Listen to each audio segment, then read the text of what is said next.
What was supposed to be a case of genuine love among biological siblings and their adopted sister ended up turning into a nightmare for the Maguad family. A brutal crime that no one could have imagined. 2 bodies violently murdered inside the residence and 1 victim who managed to escape with her life. After all, what happened on that day, December 10th, 2021? Why was only 1 life spared from death? That's what you'll follow in today's video. Learn about the crime that shocked the Philippines and left a family devastated by the premature loss of their children. Today, we will talk about the Maguad family case.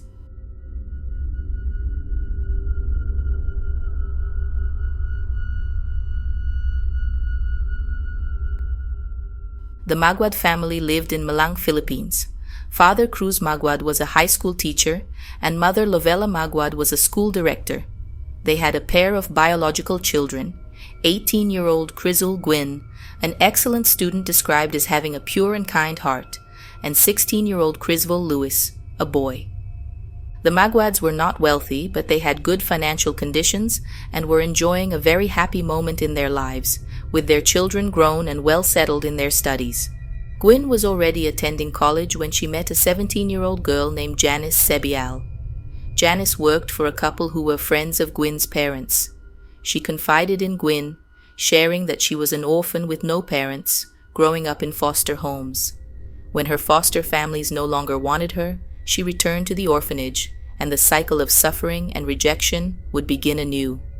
At 17, she landed a job with the couple, who allowed her to live in one of their house's rooms. However, Janice still harbored fear that if the couple ever decided to let her go, she would be left entirely helpless again. Gwyn, with her pure heart and an inability to see malice in people, developed a close friendship with Janice. They became inseparable best friends, sharing secrets, moments, and many laughs. Due to this closeness, Gwyn felt deeply moved by Janice's life story and wanted to help her friend in some way. Therefore, she asked her parents to adopt Janice so they could live as a family and Janice could have the opportunity to be loved in a true home, in addition to completing her education. This request was granted, and Janice was adopted in July 2021. Janice was well treated by the Maguad family. Gwyn considered Janice as a sister, and they even shared the same room. Before Janice moved in, the siblings shared a room and slept on a bunk bed. Now, with only 1 bed in the room, Lewis started sleeping temporarily on the living room sofa to make the room more comfortable for the 2 girls. December 10th, 2021 started as just another seemingly normal day for the Maguad family. The parents went to work and the 3 children stayed home. However, everything changed that afternoon. Cruz received a call around 3 p.m. informing him that their house had been invaded and robbed. He rushed to his car and drove hastily to check on his children. Around 3:15 p.m. he arrived without imagining he would find a bloodbath in his house. A blood-soaked blanket and the tip of a knife without the handle were near the front door. He called his son, but there was no response. Unable to open the front door, he went to the back of the house, which was eerily silent. Opening the back door, he continued calling for his 3 children. As Cruz walked from the kitchen to the living room, he saw the bodies of his biological children, both bathed in their own blood. Gwyn, his daughter, had bruises and stab wounds all over her body, lying just a few steps from her room. Louis was tied and gagged near the front door. His body also had knife wounds and was covered in fresh blood, unlike Gwyn, indicating that she was killed first. There were also broken bottles, a hammer, and a baseball bat near the bodies. According to the police and investigators, the children were possibly killed around 2 p.m. based on the stiffness of their bodies. In a state of shock and desperation, Cruz searched the house for his adopted daughter, thinking that with the supposed invasion and homicide, Janice might also be found lifeless. However, to Cruz's surprise, Janice appeared to be well, without injuries, having just taken a bath and still having wet hair. Cruz found this very strange but did not consider the possibility of her being involved in the murder of the siblings. However, one thing caught his and his wife Lovella's attention. On that day, Janice called them Mom and Dad for the first time. It was as if she wanted to start a new cycle of a happy family without the presence of the couple's biological children. Moreover, only family members knew where the hammer and baseball bat used in the crime were kept. During the investigation, Janice claimed that 3 men entered the house and killed Lewis first, contradicting what was observed at the crime scene. Lewis's blood was still fresh when the father arrived, while Gwyn's body was already stiffening and infested with ants. Terrified, Janice quickly hid under the bed in the room and remained still and quiet. She added that the men were thieves, but Mr. and Mrs. Maguad stated that, aside from the teenagers' phones, nothing else was stolen. At 3 p.m., Janice posted a status on Facebook seeking help. Gwyn's boyfriend saw her post and immediately called her. Janice answered but didn't say a word, and the environment was very silent. According to her, she didn't say anything because she was still in hiding. Regarding having wet hair, Janice gave an explanation that didn't make much sense.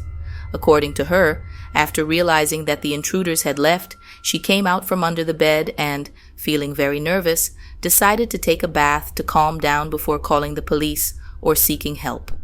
The police and investigative team began searching the house for clues leading to the perpetrators. The room where Janice had supposedly hidden was very messy, and it seemed like the criminals had meticulously examined every corner. In this case, it would have been impossible not to see someone hiding under the bed. Investigators stated that the assailant had enough time and calmness to wash the bodies and change underwear and pants in the family's laundry room.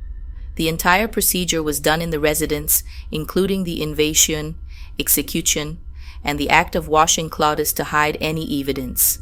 The clothes were then placed in a plastic bag, and the assailant attempted to dispose of them near the house, but a branch blocked the path and was spotted by the police. From that day on, it was a significant shock for the parents and residents of that region. After all, who could have had the courage to kill 2 young people who were peaceful and well-mannered with everyone? And how did 3 men invade a house in the middle of the afternoon during a busy time in the neighborhood without being seen by anyone?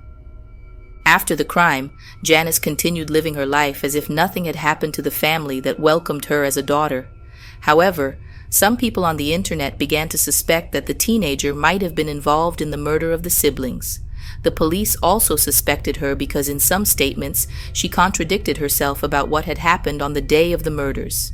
However, the police did not have enough evidence to incriminate her. Although her fingerprints were present on the weapons used in the crimes, everything was from inside the house, and it was normal to have her fingerprints on those items.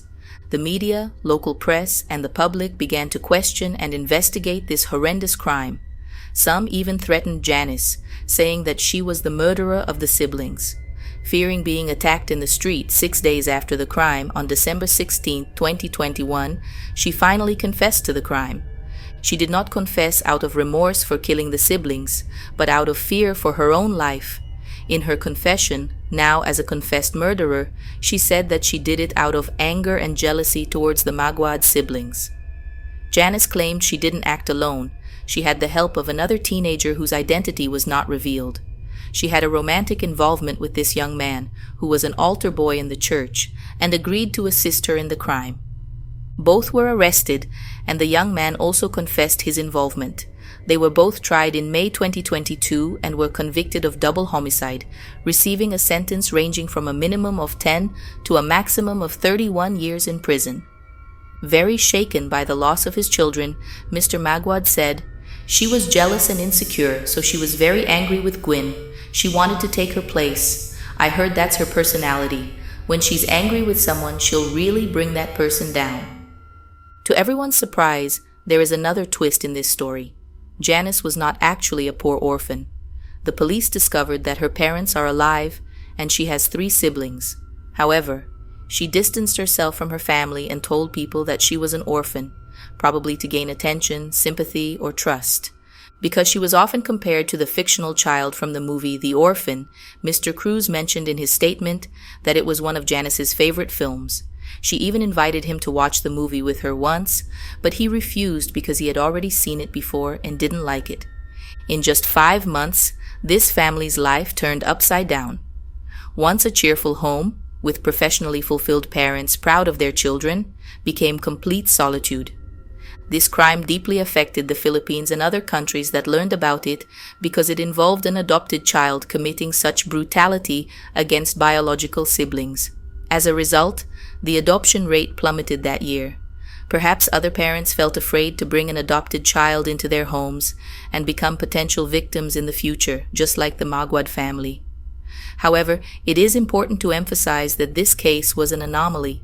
Being adopted does not make a child a monster in society.